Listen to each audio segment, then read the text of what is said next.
to that. I was beginning to wonder whether I'd ever get my opportunity as being in Japan for 12:30, but I'm grateful that I've been invited, and I hope it's worth the wait for us all.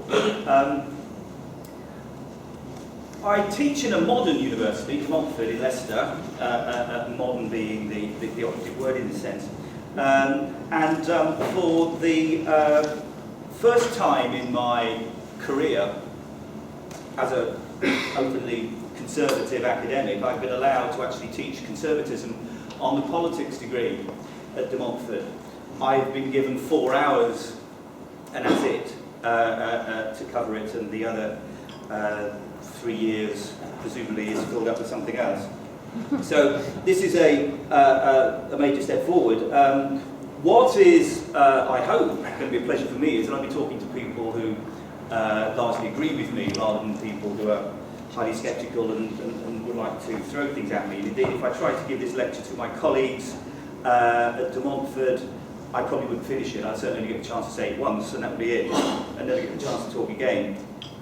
My aim is to look at two ideas. The ideas of progress and its opposite, that of reaction. And I want to criticise one and praise the other, and consider ways in which we can properly react to progress. A lot of what I'm talking about is based on the book which Gregory kindly mentioned, and flyers for the book have been put on all the seats, and it's available in all the bookshops, or rather, it would be nice if it was available in all the bookshops, but there's a way of getting hold of it anyway. Now, my starting point for all this is, and indeed when I looked at my previous book, looking at the Conservative government, which was written either side of the election, it was a rather fraught process trying to write it without knowing how the whole thing was going to end. But the starting point was that all politics now is seemingly about progress. It's some of the issues that have been spoken about this morning. And that the Conservatives have joined this bandwagon of seeking to be progressive. And that the more progressive one is as a political party, the better it is, the more successful one is. And one hears a lot of arguments, particularly at budget time, but also, if you remember, nearly 2 years ago, the Comprehensive Spending Review, this debate about whether what the government was planning to do was progressive or not. And it was deemed to be that if it wasn't progressive, it wasn't particularly useful or interesting. And there is this pervading anti-elitist, progressive perspective. Now, of course, that's shown itself, I think, with two recent events. I mean, we see the fallout from Mr. Mitchell and his resignation as Chief Whip for being too elitist. But one of the things that struck me was the court judgment yesterday of the wonderfully named Trenton Oldfield, if you remember, was the chap who disrupted the boat race, who was given a 6-month sentence. But what was really interesting was what the judge said was that it is not acceptable to be prejudiced or discriminate against anybody. But who the judge claimed was being discriminated against this were the elites. It was, you know, the Oxford and Cambridge boat crews who were being discriminated against. So we're now in this rather bizarre position whereby the establishment is having to protect elitism from discrimination. The cult of progress, as far as I'm concerned, is very much part of modernity. The idea that was born in the 18th century, in the Enlightenment and in the French Revolution, the idea that we can and should seek to attain human perfectibility, that societies can and should get better and we should attain for that, and there may be some ultimate end in history to which we should strive for. And indeed we saw that with the French Revolution and subsequent ones. And indeed it's interesting that the first great reactionaries, Burke and de Maistre, came out of this milieu as critics of the idea of revolution. Burke, as we know, argued that we should only change to correct, and that we should use the bits of the Constitution that works well in order to reform those bits that may be somehow dysfunctional. But that we correct and we cannot improve. It's hubristic of us to believe that we can do better than our ancestors. De Maistre argued that the Enlightenment was based on false premises. It was based on the ill-founded optimistic view of human nature, that humans were basically benign and could be improved. And both these thinkers argued that the revolution would lead to terror, and of course both of them were quite correct. Now what they argued was, instead of revolution, we should look backwards and seek to understand what makes us what we are, and then to preserve those institutions, and indeed to use those institutions where necessary as the promulgators of change, that we only correct, and we correct, as it were, from the inside. And of course this is most famously stated in Burke's dictum that society is made up not just of the living, but those who are dead and those who are as yet unborn, that there is this continuity that runs into the future. Now clearly there is a link between conservative ideas and the notion of reaction. And the issue that I tried to deal with in writing my book was to actually separate the two, because clearly the term reaction is used in different ways. So Islamic fundamentalism can be referred to as reactionary, the leadership of the Soviet Union could be described as reactionary, and so on. So that creates a bit of a problem if one is using it as an alternative to conservatism. The dictionary definition of reaction is simply extreme conservatism, which one can take as being lazy and misunderstanding. But what I would suggest is that if we want to define conservatism as the desire, the need to preserve what is familiar, reaction in this case is where those familiar things are so threatened that we can no longer sit around. We have to start, as it were, some sort of defence against those attacks. That what is now familiar, we cannot be complacent about, we can't be comfortable about, and so therefore we need some form of defence. Of course, the issue is what form of defence is acceptable, and that's something that I want to end with, looking at how, from the point of view that I have in terms of reaction, how one can put up a legitimate defence. But there's also another strand of reaction that I try to look at as well, that instead of the sort of more intellectual version, if you like, with its antecedents in Burke and Maistre, one can look to what I've termed, for want of a better word, common sense reaction, which is a general sense of disaffection or disillusionment, a sense in which there is a distrust of elites, of those people who there is a disjuncture between our interests, what we consider to be our interests, and those of our rulers. So this common sense reaction is where we feel that we're not in control, that we're not being listened to, that decisions are taken despite us rather than taking us along with them. And we can see this in issues like Europe, in immigration, other aspects of public policy. And we might suggest that there is a progressive elite which is very much out of step with what most of us think and feel, and how we would seek to act. And this came to me, I think, with two things that happened in the spring of 2011. The first one was the alternative vote referendum, which, if you remember, Nick Clegg and others were talking about the formation of a progressive majority. And The Guardian was full of this argument that they were going to sort of build on this AV referendum, and actually the true nature of Britain would shine forth. Now, of course, we know what happened in terms of that there was no progressive majority, and the alternative vote was lost. The second thing, which was, I think, a week after, was the royal wedding, perhaps it was the week before, but that sort of huge sense of goodwill, benign feeling, and what I think was particularly important was the fact that was cross-generational. The view that some people have that the monarchy is something that is only revered by the elderly and that it is therefore dated was very much disproven by the way in which people of all generations, of all ages, were supportive of the royal wedding in 2011. So that, I think, is examples, if you like, of this more sort of populist common sense view. Now, if you accept that, it does beg the question, why do politicians get away with it? Why is it that if there, and it was raised this morning, that if there is a majority against mass immigration, a majority who are against Europe, why is it that we are still in the situation we're in? And this, I think, is the other side of this notion of common sense reaction, and the reason why it may not necessarily always be a good thing, and that is because it is largely ineffectual. It is not overtly political, it demands no action, it is just about grumbling, if you like. The most, one can characterise it as the phrase, but what can we do? And you may have these conversations while picking up your newspaper or waiting for a bus or what have you, this sense that the world is wrong, but what can we do about it? And consequently, we don't act. So it's this almost inchoate, ineffectual sense that runs along with this notion of common sense reaction as well. So there's an intellectual form of reaction and a common sense version. And in my book, I've tried to sum it up with 4 premises. The first is that there is this general sense of disaffection and disquiet with aspects of the modern world, which will more or less manifest itself depending on particular circumstances.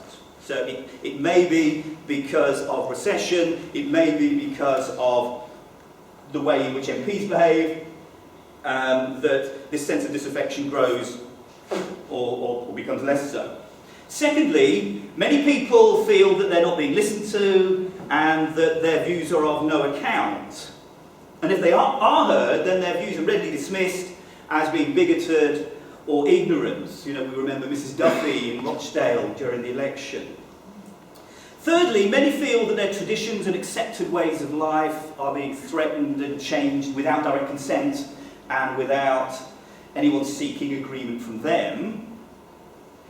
And fourthly, that what might be seen as the establishment, which by definition is always excludes us, it's always some other people, that this establishment doesn't have the same interests as we do.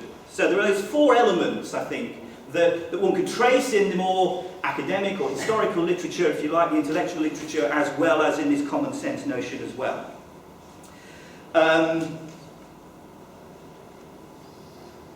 There is an immediate problem with the whole notion of reaction, and that, as one would imagine from the term, and indeed as I've defined it, it's a response to modernity and to progress. Therefore, there could be no such thing as reaction unless progress exists. They work together. You cannot have one without the other. In as much as the first reactionaries were those who argued against the French Revolution, you can still argue that current reactionaries are arguing against other manifestations of modernity. Now this brings me to the whole notion of what is a legitimate defence, how we can deal with the problems. What actions can a reactionary take? And I may fall foul of Derek's points this morning, in that is it acceptable for us to use the tactics of modernity and the same methods as the progressives? In other words, can we, properly speaking, be radical and still be conservatives or reactionaries? And indeed, would we want to be radical, bearing in mind what the consequences of radical action might actually be? Several speakers this morning spoke about the obvious virtues, the apparent virtues of progress. That it's easier, it's more comfortable to be progressive. One can be optimistic, proposing something new, something different. Promising something in the future is always better because you can be hypothetical. It's unknown. One can point to current faults and say these faults won't exist, but we have this better future. So you're always arguing against, as it were, an ideal type against reality. The ideal will always appear to be better. So in that sense, progress always looks better than the humdrum status quo that we're stuck with at the minute. We can make claims about the future, we don't necessarily have to be held by them. Now, this presents us with a problem. This, I'd argue, is the illusion of modernity, the illusion of human perfectibility, that we can achieve change in the future. And I think it's incumbent upon us to be careful when we're talking about the future, seeing what the future is for conservatism, as to where or what we can do in order to deal with it. Is it possible to defend tradition or suggest that we should maintain traditions and also at the same time to propose change? So that leaves us, if you like, with a number of questions, and being an academic I ask questions, I don't necessarily give any answers, but some questions in terms of political action. The first one, I think, and it's the hardest, is just what is it that we're prepared to give up in terms of our traditions and the way of life now. If we have a model of what Britain ought to be like, what does that mean forgoing that we have at the moment? We cannot clearly turn the clock back. We can come up with a programme for change, which may be based on an understanding of tradition, but that will still mean the creation of something new, the creation of something positive, and that may have the unknown consequences, the unintended consequences of revolutions and radical change of the past. So I would argue that we can't be radical, or rather we should be very, very careful in suggesting a radical agenda, because this is precisely the agenda of modernity itself. To be radical, to look forwards rather than look backwards, to suggest that it's cynical or it's somehow timid to stick with the past, and it's much more forward-looking. We should always look forwards rather than back. I would argue, therefore, that as traditionalists we can't be optimistic, that progress has a particular allure and we can't deny it, and it's always going to be something that is attractive, and we have to deal with that. A couple of points to conclude with. I would argue that along with some of the comments that Peter made this morning, the sort of reaction I'm talking about is dispositional. It's not doctrinal, it's a disposition. It's a way of looking at the world, and it's based on disaffection, and one of the most comfortable things that a reactionary could do would be to withdraw. Just to, and if any of you know the Colombian reactionary Nicolas Gomez Davila, his work, his argument is that one withdraws, one treats the modern world with suspicion and withdraws. He had a 30,000 book library, so he had plenty of things to withdraw towards, but still. So the job of the reactionary is to critique, it's to comment, but it's not to be radical, it's not to believe that we can throw down institutions. And that means that most reaction, I fear, will be largely passive, it will be small scale, and it acts as a brake on progress rather than necessarily something that can prevent it. So in conclusion, I think we can never win. The notion of winning, in fact, might actually be meaningless, because politics is not about ends, it's about means. Politics is something that always goes on, there is no end to politics. But there are two things by way of consolation. The first thing is that progressives, precisely because they lack the conservative virtues, are much more prone to failure than we are. The second thing is, and this relates to the point that Gregory made in introducing me about looking at where conservative ideas in public policy come in. And I would agree that a lot of what the coalition doing is ineffectual, but there is one area, I think, in which there is the opportunity for something that is meaningful. And that is the battle over the concept of fairness. Gordon Brown and the Blairites had this notion of fairness that really was a cipher for the notion of equality. A fair society was an equal society, was their view. Now what I can see emerging, and it is certainly still emerging, but if you look at some of the policies of Ian Duncan Smith, some of the thinking behind his welfare reforms and also some of the school reforms, is a different conception of fairness that's based on reciprocity, that's based on what you give into a society and therefore what you're able to take out of it again. And why I think that's important is because precisely that notion of inputs and outputs taps in to the common sense notion of reaction that I've spoken about.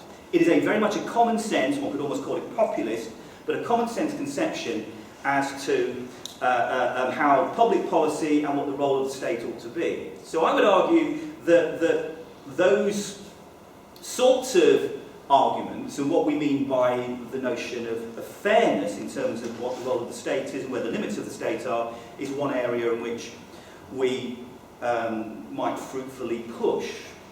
That's all I have to say. I hope I haven't gone on for too long, and I hope there's opportunity for questions. Thank you.